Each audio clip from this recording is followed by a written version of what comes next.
आज ना मी खूप रडले. मला रडवणारा एक मात्र हा कांदाच. आज खूप दिवसाच्या नंतर पकोडे बनवायला घेतले. दिवस काही महिने झाले असतील पकोडे बनवलेच नाही मी घरी. खरं तर रोजचा स्वयंपाक सोडून वेगळं काहीतरी बनवायला वेळच भेटत नाही मला. आणि आज वेळ पण भेटला आहे आणि काहीतरी चमचमीत खावं वाटत होतं म्हणून पकोडे बनवायला घेतले. चला तर मग रेसिपी शेअर करते.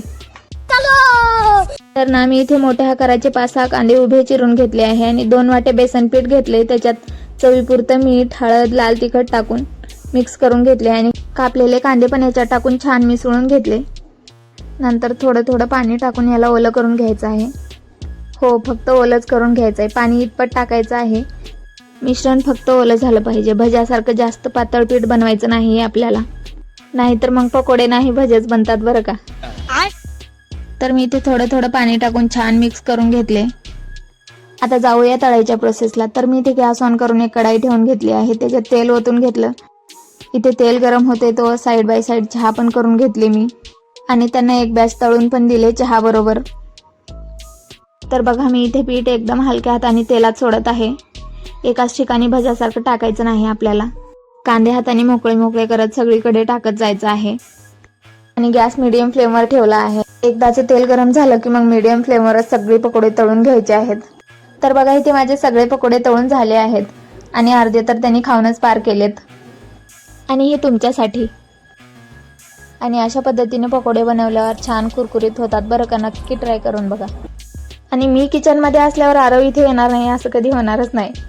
तर बघा मी इथे पकोडे बनवते तर याचा इथे खेळ चालू झालाय आणि याला भांड्याबरोबरच खेळायचं असते आणि मी पण त्याला भांडेच देते खेळायला, जेणेकरून तो एका ठिकाणी तर बसेल. त्यानंतर माझं एक पार्सल आलं होतं आणि पार्सल आणायला पिल्लूला खूप आवडते. आणि आमच्या सोनम दीदीला सुट्टी आहे आणि दिवसभर हे दोघं दीदी बरोबरच खेळत राहतात. त्यानंतर आम्ही रात्री थोडंसं बाहेर गेलो होतो. बाहेर म्हणजे भाजीपाला आणायला गेलो होतो आम्ही. आणि नवरात्र चालू आहे तर सगळीकडे देवी बसली आहे आणि वाटतच असं सेटअप तयार केलं होतं. मग म्हटलो की दर्शन घेऊनच जावं. मला तर वाटलं होतं की हे मंदिर आहे की काय, तर त्यांनी सांगितले की हे सेटअप आहे आणि खुल्या मैदानात बनवले. खरं तर हे रिअलच वाटत होतं मला तर.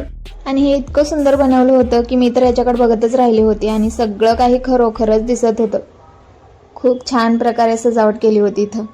आणि हे सगळं बघून मन प्रसन्न झाल्यानंतर दर्शन वगैरे घेतलं आणि असं संपवला आजचा आमचा दिवस. भेटू नेक्स्ट ब्लॉगमध्ये. तोपर्यंत बाय.